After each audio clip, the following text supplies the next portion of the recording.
Mobil seharga 8,5 miliar ini akan dikembalikan Gubernur Kalimantan Timur Roy Masud setelah mendapat kritikan dari masyarakat. Kepala Diskominfo Kalimantan Timur Muhammad Faisal menyebut mobil tersebut belum pernah digunakan dan masih berada di Jakarta sejak serah terima November 2025. Setelah mobil diterima kembali, penyedia wajib menyetorkan dana ke kas daerah dalam waktu 14 hari. Sementara itu, Gubernur akan menggunakan mobil dinas lama untuk operasional. Surat, kemudian pihak penyedia membalas surat kami bersedia menerima kembali mobil itu, maka akan dilakukanlah serah terima barang.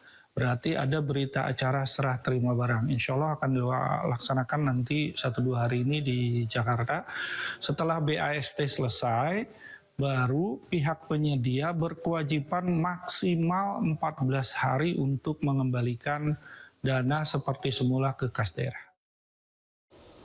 Pemirsa, Menteri Lingkungan Hidup Hanif Faisal Nurofik meminta Wali Kota Bandung Muhammad Farhan agar mengajak warganya mengelola sampah mandiri. Keterbatasan TPA Sarimukti membuat sampah menumpuk di permukiman hingga tepi jalan.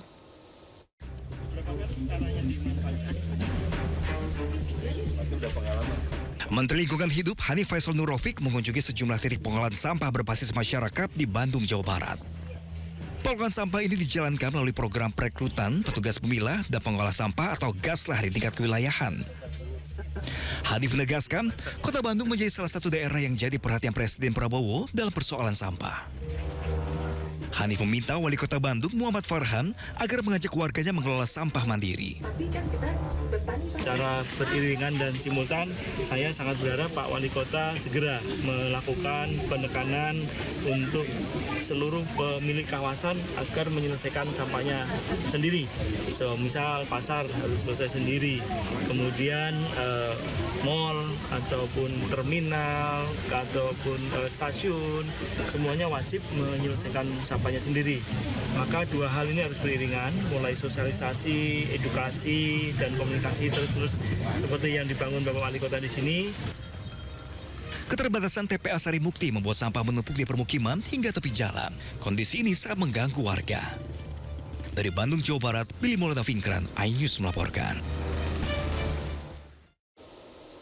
Sejumlah warga mengadang truk sampah yang akan masuk ke tempat pembuangan akhir Galuga, Kabupaten Bogor, Jawa Barat.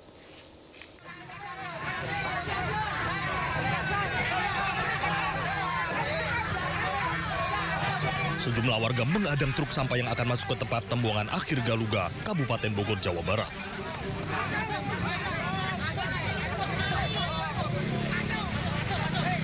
Aksi blokir truk sampah ini merupakan bentuk protes warga terhadap pemerintah yang tak kunjung memberikan ganti rugi lahan yang digunakan untuk TPA Galuga. Warga mengklaim lahan tersebut sudah digunakan 6 tahun. Akibat aksi ini, lalu lintas di Jalan Raya Baru Galuga lumpuh.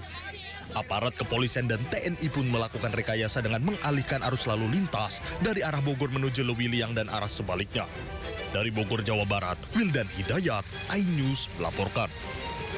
Ini Marcella dituntut 17 tahun penjara oleh jaksa penuntut umum karena dinilai bersalah melakukan suap kepada hakim agar menjatuhkan vonis lepas atau onslaught terhadap 3 terdakwa korporasi dalam perkara korupsi ekspor crude palm oil, yaitu Wilmar Group, Permata Hijau Group, dan Musimas Group. Jaksa menyebut uang suap 40 miliar tersebut diberikan kepada Wakil Ketua Pengadilan Negeri Jakarta Selatan Muhammad Arif Nuryanta dan Wahyu Gunawan selaku Panitera Muda Perdata Pengadilan Negeri Jakarta Utara. Tertulis 60M. Kesaksian saksi Marcella bahwa M. Syafi pernah menyampaikan soal adanya biaya dari perusahaan yang akan dipakai untuk mengurus perkara. Kita ke informasi selanjutnya, sidang lanjutan kasus dugaan korupsi proyek laptop Chromebook yang melibatkan ex-Mendikbudristek Nadiem Makarim digelar di Pengadilan Tipikor, Jakarta Pusat. Sidang beragendakan pemeriksaan saksi yang dihadirkan jaksa penuntut umum. Salah satu yang menjadi saksi di sidang hari ini adalah staf ahli Kemdikti Saintek Muhammad Hasan Habibi yang menyebut persentase penggunaan dan pemanfaatan Chromebook yang tidak efektif. Ia menyebut hanya 0,15% dari 1,6 juta laptop Chromebook yang dimanfaatkan atau digunakan dalam proses belajar mengajar. Data ini berdasarkan statistik yang dicatat pihaknya dalam kurun waktu Januari hingga Juni 2023. Menurut Habibie, hal ini menjadi tanda bahwa tujuan pengadaan teknologi informasi komunikasi berupa laptop Chromebook tidak tercapai. Namun hal tersebut dibantah oleh tim dari kuasa hukum Nadiem Makarim. Itu data dia bikin aja. Jadi ada data 12 bulan diambil cuma 6 bulan. Nanti kalau ditanya begitu dia harus mengungkapkan data yang benar, dia tuh agak kedip-kedip gitu, gagap. Ya, gagapnya kumat gitu. Nah, jadi ini juga kita menyadarilah bahwa pengadilan ini adalah bukan untuk saling mengalahkan. Bukan, tapi untuk mengungkapkan apa kebenaran yang ada. Ya. Dan semua sudah disumpah, ini bulan puasa.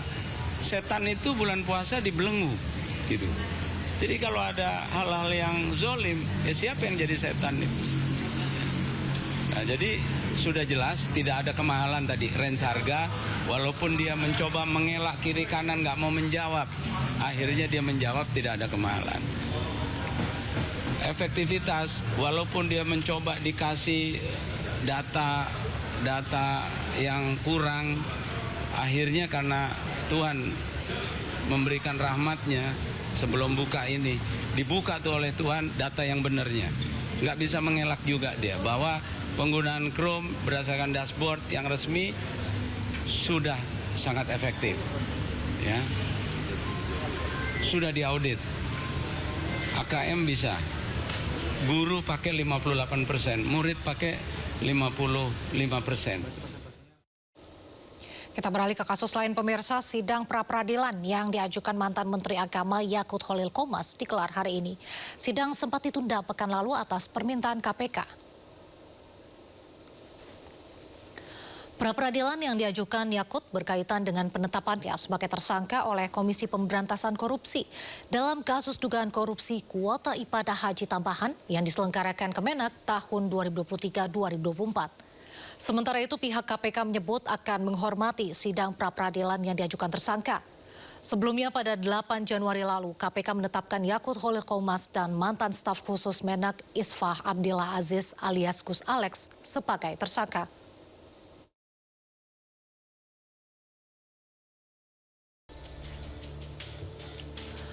Juru bicara KPK Budi Prasetyo membenarkan Bupati Pekalongan Fadia Arafik ditangkap dalam operasi tangkap tangan. Selain Bupati Pekalongan, KPK juga menangkap sejumlah pihak. Namun Budi belum mengungkap kasus dugaan korupsi yang menjerat Fadia Arafik dan beberapa orang lainnya. Tim KPK membawa pihak yang ditangkap ke kantor KPK Jakarta untuk penyelidikan lebih lanjut. Pada dini hari tadi, tim mengamankan sejumlah 3 orang. Salah satunya adalah Bupati Pekalongan dan 2 pihak lainnya yang merupakan orang kepercayaan dan juga ajudan dari Bupati. Para pihak diamankan di wilayah Semarang, kemudian pada pagi hari ini ketiga pihak dimaksud langsung dibawa ke Jakarta untuk dilakukan pemeriksaan lebih lanjut. Dan paralel tim juga saat ini sedang berada di Pekalongan untuk melakukan pemeriksaan kepada sejumlah pihak untuk mendapatkan keterangan yang dibutuhkan dalam proses penanganan perkara ini. Adapun dugaan tindak pidana korupsi dalam kes kali ini adalah berkaitan dengan pengadaan di wilayah Pemkab Pekalongan. Kemudian kami juga